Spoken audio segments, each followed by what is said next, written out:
everything that Tom has gotten from the time he came into the league as a late-round draft choice and a guy who was a bit of an afterthought. You know, he's worked himself into arguably the greatest he's ever played. Troy, I was going to ask. Fox Sports is hosting the Super Bowl. Are you going to get to watch any of the Super Bowl commercials? I don't really see them. No, I don't see them when we go to commercial break. Do you have a favorite in the last few? You know, Budweiser used to always have some great spots. There was an outstanding Super Bowl spot back in '93 for Frito-Lay with Elijah Woods and a quarterback that was participating in that Super Bowl for the Cowboys, and that was probably the all-time greatest commercial in Super Bowl history. Troy, I was thinking, you know, you were talking about Tom Brady and talking about the way he's playing at 41. I was 39, right? Well, 39. 41 or 39? Look at 39. Your career. I hope he's not 41. Yeah. Well, I was going to ask, how long do you think he could play at the level he's playing? Well, he has come out and said that he feels that he can play, several more years, maybe 4 or 5 more years, and based on, I think all you can really judge it on is his performance now, and this arguably is his greatest season ever. So, based on that, you'd say, yeah, he's got a few more years left in him, and keeps good care of himself. As I said earlier, these guys, the punishment isn't what it was. They're not getting hit like they once were. So I think we're going to see more and more quarterbacks. I really do. I think we're going to see more and more of these quarterbacks playing into their early 40s, 41, 42. I don't know about 45, 46. But playing the material? Yeah, I just think we're going to see more and more of that. I think the hardest part of when you get older is the recovery and coming back and being able to do it the next week. But because the punishment isn't the same and they're taking better care of themselves, I don't think what once was a real problem for an older quarterback is as problematic as it once was. I was going to ask you, if not for the concussions, how long do you think you would have been able to play? Not much longer. I retired really because of my back. I was having significant back issues, was having to get injections my last year to try to get onto the field, and it ultimately is what kept me from playing. Were you impressed this year with what Matt Ryan did in terms of from where he came from last year, and what do you think the difference has been between last year? Yeah, I think second year in the offense has been huge.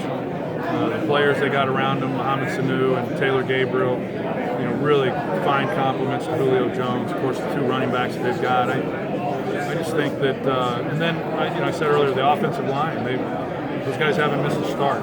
So that same 5 guys up protecting them, doing a good job. I think it's all those things. And when you're a quarterback who's confident in the system, and then you've got really good players around you that can win on routes and beat man coverage, and that's when the position is about as fun as it can get. Do you buy in at all to the fact that the experience factor that the Patriots bring in and being here, the preparation for the 2 weeks, and the difference between a team that maybe has 19 guys and experience winning every time as opposed to a first-year team in, or is there any advantage in your mind? Yeah, I think the advantage is just knowing kind of what to expect when you take the field.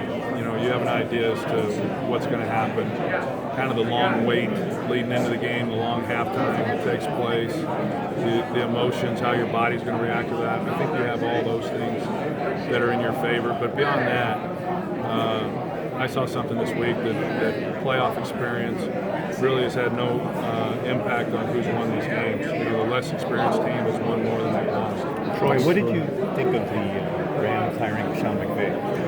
I like Sean. Obviously it's a projection when you are saying that can this guy then be a head coach. I've always felt that for me, if I was hiring a head coach, the first thing that I'd want to know is that he could get in front of 53 guys and command the room during difficult times, because no matter how good you are, there's going to be a stretch in the season where it's a challenge. So that would be requirement number 1 for me. I don't know if Sean can do that. I don't know if he can't do that. But I think he's a really bright young guy. He's mature beyond his years and his football knowledge. He's done a heck of a job there with the Redskins.